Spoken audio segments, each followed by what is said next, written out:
An undefeated 94 for Malan has kept Middlesex in their LV County Championship match with Glamorgan, but it's still the visitors to Lords who look favourites to win going into the final day. Glamorgan began day 3 on 119 for 6, having decided not to enforce the follow-on, and that gave them a lead of 274. Middlesex's first job was to finish Glamorgan off, and they came close to making a good start, but Mark Wallace's edge went past the slips. Wallace took his score to 37 to add to the unbeaten 79 in the first innings before he was finally out, caught behind off Gareth Berg's second ball of the day.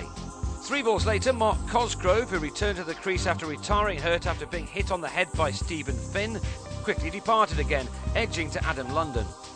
Glamorgan were now 153 for 8 with a lead of 308, and Middlesex should have wrapped the innings up, but Dean Koska was put down twice, first by a diving Finn at mid-on, and then by Malan at second slip. It meant he and David Harrison could add a crucial 54 runs for the 9th wicket before Harrison clubbed Sean Udall to London at mid-on for 24. Koska made the most of those missed chances in taking his personal tally to 49, but he was denied only his second ever half-century when Waters gave Tim Murtagh a caught and bowl chance. Glamorgan were all out for 219 to leave a target of 375. Bearing in mind Middlesex have not scored more than 169 in 3 innings to date, that looked unlikely, even more so when they lost 2 wickets in the first 9 balls. Scott Newman was LBW to James Harris for a duck, and Sam Robson edged Harrison to Jamie Dalrymple, also without scoring. Andrew Strauss hadn't even faced a ball at this stage, and the England captain must have known that he had a mountain to climb to try and rescue his team and to avoid a 3-day defeat. But for the first time this season, Middlesex showed some backbone to their batting as Strauss, well supported by Malan, started to make a fist of the big target they had been given. In spite of their batting troubles, Malan has made a reasonable start to the season with the bat, and it was he who was the first to take the attack back to the Glamorgan bowlers. Strauss was quite happy to play second fiddle as the two reached a tea interval with no more upsets. After it, Malan went to his second 50 of the summer, this one a fine one off 94 balls.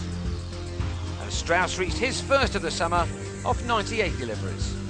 There were of course some uncertain moments, but Strauss started to look the class player he is, and he really started to take control of the situation as he and Malan added 143 for the 3rd wicket. Glamorgan, who've not won at Lords since 1954, must have wondered where their next wicket was going to come from. Well, it came from their captain, Dalrymple, who bowled Strauss, attempting an uncharacteristic slog sweep. Strauss out for 69 at 144 for 3. Glamorgan now had their tails up and Harrison sent a ball crashing into the helmet of London. The batsman also survived a concerted appeal when he appeared to be caught in the slips. The decision was that it was a bump ball, and it looked like a good one. Malan kept his head at the other end and cashed in towards the end of the day.